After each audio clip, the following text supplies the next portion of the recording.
Hey there, it's Susan Pierce Thompson, and welcome to the weekly vlog. So, a short time ago, I was on a Zoom meeting. I think a lot of us are getting used to Zoom these days.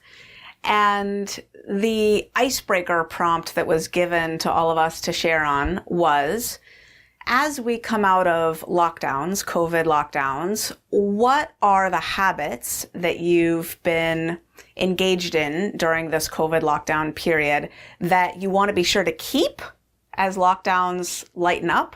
And what are the habits that you really want to shed ASAP? And I thought it was such an interesting question.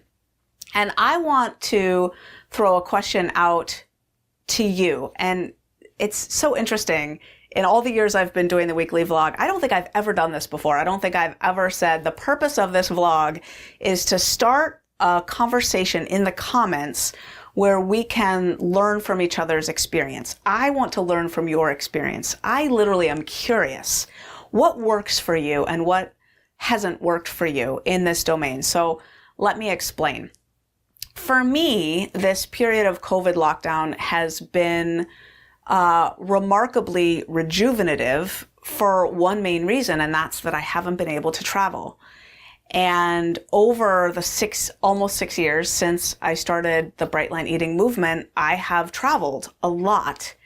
And in general, it's had a very discombobulating effect on me personally, my own food, my own habit, morning and evening routine habits, and my own sort of well-being. As you know, I have 3 kids and just a very full life. And being on the road as much as I've been on the road has been disruptive. And I've taken a personal hit from trying to kind of keep it all together, squishing my work into the weeks that I'm not traveling and then packing up and hitting the road. And in particular, I've never really during this Bright Line Eating time, like the 6 years that I've been trying to grow the Bright Line Eating movement, I've never really settled into a rhythm of effectively managing my self-care while on the road and then getting back from the traveling. So, I haven't gotten on an airplane. As of today, I haven't gotten on an airplane in about 5 months. That's a long time. I have never in the 6 years since Bright Line Eating started, gone 5 months without getting on an airplane. As a matter of fact, usually I'm getting on an airplane an average of every couple weeks. So big difference for me in my life. And what's happened is I was consecutively bright for months before COVID started, but also have not had a break in my bright lines, not even a little bite off plan since COVID started. And so that means that I've got a fairly long sort of runway now with consecutive squeaky clean bright lines. And now I have 5 months since I've gotten on a plane, and I have used those 5 months to dial in my morning and evening routines the way I really love them to be, where my heart just sings. And by 9 o'clock in the morning, I've meditated for 30 minutes. I've exercised for an hour. I've already talked on the phone with 3 or 4 people, including people that I'm supporting, people that I sponsor on their Bright Line Eating journey. Sponsor meaning they commit their food to me every morning. We talk through any issues that might confront them during the day. And it's like mentorship, essentially, but a very deep form of mentorship that comes from the 12-step world, and we've been doing that more and more in Bright Line Eating. So, yeah, and I've also eaten my breakfast. What else? That's about it, but that's a fair bit. Like, my phone calls are done. My first meal of the day is done. Exercise is done. Meditation is done. All that's really dialed in. So the question is, when I travel, what do I keep and what do I discard or minimize? And when house guests come. So we have family visiting this week for the first time, in about 5 months. We haven't traveled. We haven't had company. And I know from other people's experience that when the in-laws come and stay or family comes to stay, it also is really discombobulating and can throw you off your routine. It can throw me off my routine. I've heard from other people that it throws them off their routine. So I just wanted to raise the general question. How do you handle it when you travel and when you have company coming, not just for dinner, but like for a week or something? How do you handle your routines? Have you found something that really works for you? What do you keep? What do you minimize? And what do you discard altogether? I'm super curious. And has it worked for you? Now, here's what I've been thinking are the big principles involved. First of all, it really matters what kind of a running start you're getting going into the trip or into the stretch of time where you have house guests staying for a long stretch of time. Meaning, what kind of program are you bringing in? Have you been consecutively bright for months or years? Or are your lines wonky already, right? I know that when people start bright line eating, we recommend, hey, why don't you not travel or eat out for 30 days, 90 days? Give yourself time to build a foundation. So one of the big principles I'm noticing about this question is, what's the ratio or the relationship between the foundation you've built and how strong or solid it is, and the nature of the trip or the company that's coming and how disruptive it's going to be, right? If your foundation is weak and the trip is massive, that's going to maybe be more problematic. If your foundation is super strong and the trip is short and easy, like you're going to an Airbnb where you have a fridge and you're going to have a rental car and you can go to the grocery store, easy, right? Who's coming to stay? Are they going to be excited to eat exactly like you eat and they want to be healthy and they're going to be easygoing? Or are they going to be, talking at you nonstop and in your kitchen making recipes and really offended if you don't eat their food? And right, there's sort of degrees of difficulty with company coming to stay. So that's the first principle I'm noticing, is it really depends how strong your foundation is and how difficult the trip or the company situation is.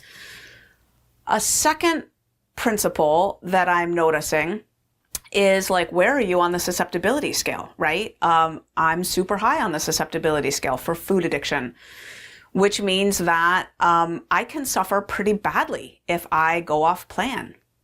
Other people who are lower on the scale can kind of, deviate and then get right back on track. And it's not as, impactful to the whole ecosystem of their life if they do that, if they deviate and then get back on plan. For me, it's really important that if I've been bright for a while, it's really important to me that I get through that trip or that situation with company coming, and keep my lines bright, because the hit to me is just, it's just pretty severe, honestly. The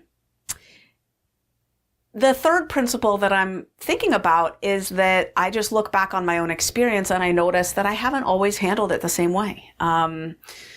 Some trips I have packed all of my food, literally brought a suitcase on the plane with food. And plan to eat my own food. Other times I've literally brought no food and I just have kind of called ahead and looked into it. And I know that there's going to be ways to assemble bright line meals for breakfast, lunch, and dinner where I'm going. And I just trust that. And I pack my clothes in a suitcase and off I go. So I'm just aware that we ebb and flow, life ebbs and flows, trips aren't all the same. And it might not be sort of a one-size-fits-all forever kind of solution. But I want to hear from you in the comments. I will share with you what I've found over the years. I've found that my evening routine stays pretty consistent when I travel. There are aspects to my evening routine at home that I really do let go of because they have to do with closing down my office and my workday, weighing out my blueberries in the kitchen because I really like my fruit room temperature, because it just tastes better that way. So I weigh out my 6 ounces of blueberries from the fridge at night and put them in a bowl and set them on the counter so that the chill is off them by the time I'm eating them for breakfast. There are certain things like that I do at night, at home that I don't do when I'm on the road. But the basics of what I do in my bedroom and bathroom before bed, I still do on the road. I brush my teeth the same way. I have like a tooth care regimen that I do. That stays the same. I bring my 5-year journal. I haven't missed writing in my 5-year journal for like almost 10 years or whatever, and that includes trips.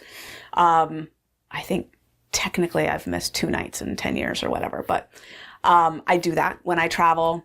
I read my nighttime reading and I fill out my nightly checklist. I've often had a travel checklist that is an abbreviated version because certain things like phone calls or whatever I might not do when I'm traveling. But now we get to the morning routine piece. I have been kind of all over the map in terms of what my morning routine consists of when I have company and when I travel. Do I let it all go? Do I stick to it fully, which means I got to get to bed pretty early to get enough sleep to get up that early? Do I do halvesies and do kind of some modified morning routine? What I'm trying with this company coming is I'm trying letting go of my morning routine, even though I've been really in the groove with it for the last few months. I'm trying giving myself a staycation and like, let's see how that feels. Do I still feel well and happy at the end of this week?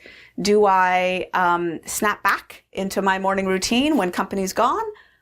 What's that going to feel like? I'm literally running the experiment. And yeah, I'm just curious what has worked for you. I know that I have had other periods in my life where I have felt like I really need to stick with my meditation and my exercise regardless, like no exceptions. And I remember a stretch of time where that worked for me. I am still learning and growing in this area, and I am curious what has worked for you. So please post down in the comments and let us know what you do with your routines, your morning routine and your evening routine when you have company coming or when you're traveling on the road. And if you want to share about your food as well, for me, I tend to keep my food pretty much the same, but I guess I do have sort of restaurant versions of things. Like I know kind of what I order in restaurants that's Brightline food and never any sugar or flour. And yeah, that's kind of how I handle my food. I tend to, if I'm cooking for company, you know, they're eating veggies and protein and salad and, yeah. So the food for me isn't an issue, but if you want to post down below, I think, how you handle your food when company comes or when you're traveling is a very similar kind of interesting question. So especially if you have tried things that haven't worked for you, and if you've got a system in place that does work for you, I so want to hear about it. So I hope you'll post down below in the comments. It's such a rich and important topic, and as we sort of open up from lockdowns, one that will become increasingly relevant. And now that so many of us have spent so many months settled in at home, we can maybe bring this sort of approach of fresh inquiry to many areas of our lives, right? How can we be maximally conscious and conscientious as we sort of transition back to life slowly and really think about what serves us and what lessons we want to take from the period of time that we've spent more at home. I can't wait to hear from you. Please post in the comments below. I love you. That's the weekly vlog, and I'll see you next week.